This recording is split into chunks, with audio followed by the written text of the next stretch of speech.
श्री शिवाय नमस्तुभ्यम। हर हर महादेव। हरियाणा राज्य के रेवाड़ी जिले में गुरुजी पंडित प्रदीप मिश्रा जी के द्वारा आरती शिव महापुराण कथा का आज अंतिम दिन था।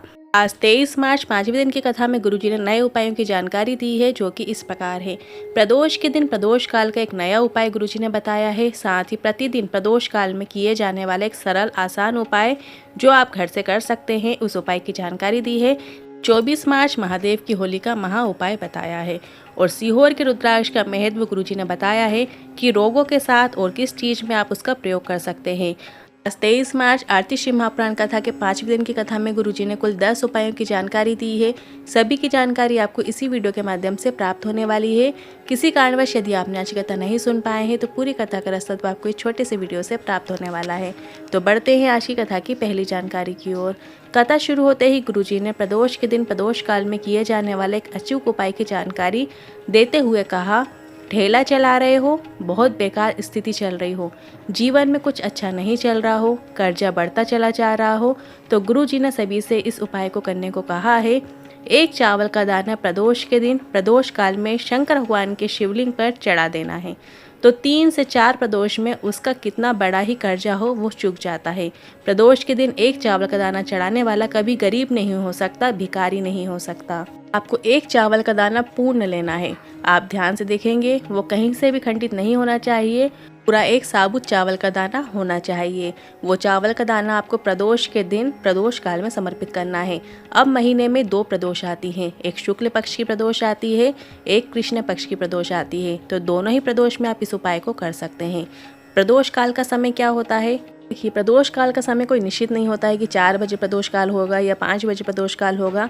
ठंडी, गर्मी, बरसात जो 3 मौसम बनाए गए हैं, सभी के मौसम के अनुसार अलग अलग प्रदोष का समय होता है।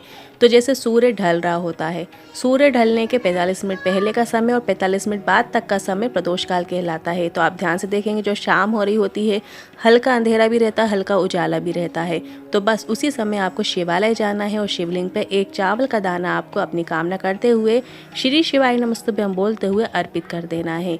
गुरुजी ने बस एक चावल का दाना ही अर्पित करने को कहा है। जो व्यक्ति प्रदोष काल में प्रदोष के दिन एक चावल का दाना शिवलिंग पर अर्पित करता है, वो कभी गरीब नहीं हो सकता, वो कभी निर्धन नहीं हो सकता। बढ़ते हैं आज की कथा की दूसरी जानकारी की ओर। कई लोग प्रश्न करते हैं, गुरुजी आप प्रदोष का एग्जैक्ट समय बता दीजिए। तो इस पर गुरुजी ने कहा, अगर समय देखकर आपको बताएं कि प्रदोष का समय कब होता है तो आप समझिए दिन ढल रहा हो, सूर्य ढलता जा रहा है, चंद्रमा निकल रहा हो, सूर्य दिख नहीं रहा हो पर सूर्य की रोशनी हो, उस समय को प्रदोष काल कहा जाता है। गुरुजी ने ऐसा बताया है। बढ़ते हैं आज की कथा की तीसरी जानकारी की ओर। प्रदोष काल के पूजन का महत्व अगस्त्य ऋषि ने बताया है और सबसे पहले प्रदोष काल की पूजन किसने की है? तो आज की कथा में गुरुजी ने बताया है 12 ज्योतिर्लिंग में से एक ज्योतिर्लिंग है ओमकारेश्वर। विंध्य नामक पर्वत पर वो ज्योतिर्लिंग विराजमान है, ओमकारेश्वर ज्योतिर्लिंग है। और सबसे पहला प्रदोष काल में महादेव का पूजन भास्कर देव अर्थात सूर्य देव ने की थी। बढ़ते हैं आज की कथा की चौथी जानकारी की ओर। को पैरालिसिस हो जाता है, उसको एक बेलपत्र के बल पर शरीर का लकवा कैसे ठीक हो सकता है, उसका वर्णन बेलपत्र शिव महापुराण कथा में देखने को मिलेगा। बेलपत्र शिव महापुराण कथा 1 अप्रैल से 7 अप्रैल 2024 में रहेगी। ये 7 दिन की शिव महापुराण कथा रहेगी, जो कि मनसा नीमच MP में रहेगी और इसका समय दोपहर में 1 बजे से 4 बजे तक रहेगा, जिसे आप आस्था चैनल YouTube के माध्यम से भी देख सकते हैं।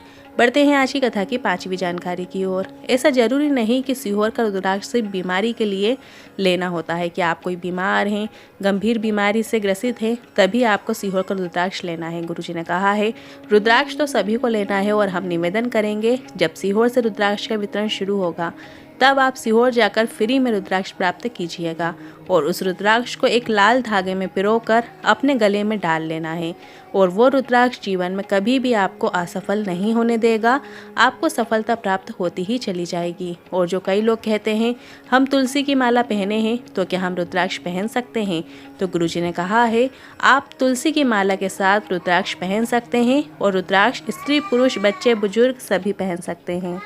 बढ़ते हैं आज की कथा की 6वीं जानकारी की ओर। सभी से निवेदन करना चाहेंगे, अगर शंकर की कथा में विश्वास है, 1 लोटा जल पर विश्वास है, एक बेलपत्र पे भरोसा है, प्रदोष काल में लगाए गए एक दीपक पे भरोसा है, तो 6 महीने साल 2 साल में बाबा इतने आपके भंडार भर देगा कि आप भी शिव महापुराण कथा के जजमान बन जाएंगे। बढ़ते हैं आज की कथा की 7वीं जानकारी की ओर। प्रदोष के दिन प्रदोष काल में अपनी मनोकामना पूर्ति के लिए आपको बिल्कुल नया उपाय करना है। गुरुजी ने बताया है, अगर एकांतेश्वर महादेव आपको मिल जाए तो वहाँ भी आप ये उपाय कर सकते हैं, या फिर आप अपने घर के नज़दीक में जो शिवलिंग है वहाँ जाकर भी आप ये उपाय कर सकते हैं। बेलपत्र, शमी पत्र और चावल के दाने को माता अशोक सुंदर के स्थान पर स्पर्श कराते हुए शिवलिंग के ऊपर अर्पित कर देना है। ध्यान से सुनिए, आपको एक बेलपत्र लेना है, एक शमी पत्र लेना है और एक चावल का दाना लेना है।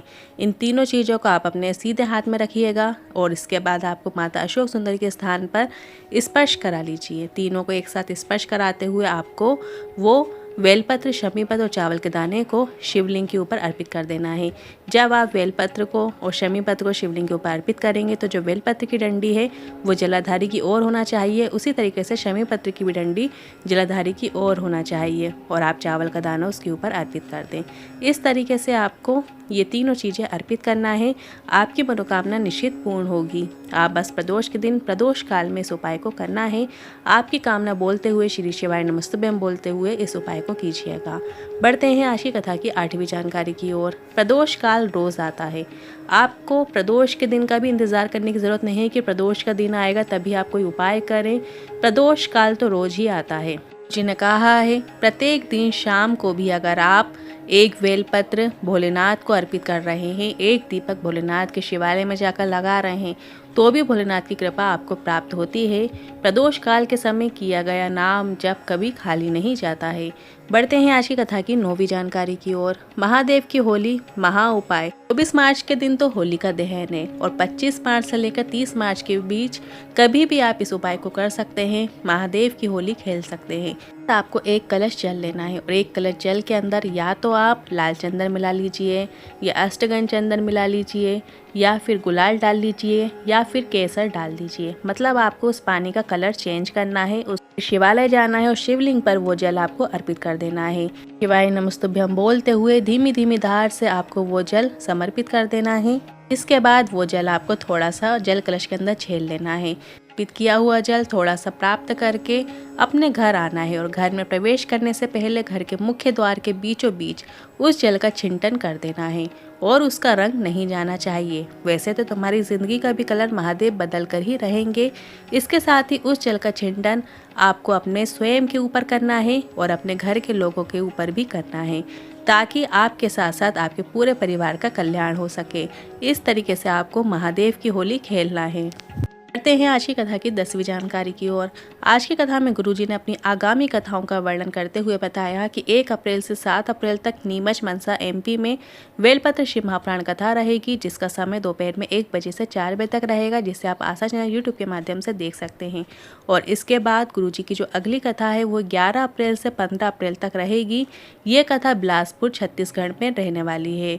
और इसके बाद बिलासपुर छत्तीसगढ़ की कथा के बाद गुरुजी की जो अगली कथा है वो भी छत्तीसगढ़ में रहेगी। 19 अप्रैल से 25 अप्रैल हालेकोसा राजनांदगांव छत्तीसगढ़ में रहेगी। आज की इस कथा से जुड़े मन में कोई सवाल या क्वेश्चन है तो आप कमेंट के जरिए पूछ सकते हैं। वीडियो थोड़ा भी उपयोगी लगा हो तो वीडियो को लाइक करके कमेंट बॉक्स में हर हर महादेव जरूर टाइप कीजिएगा।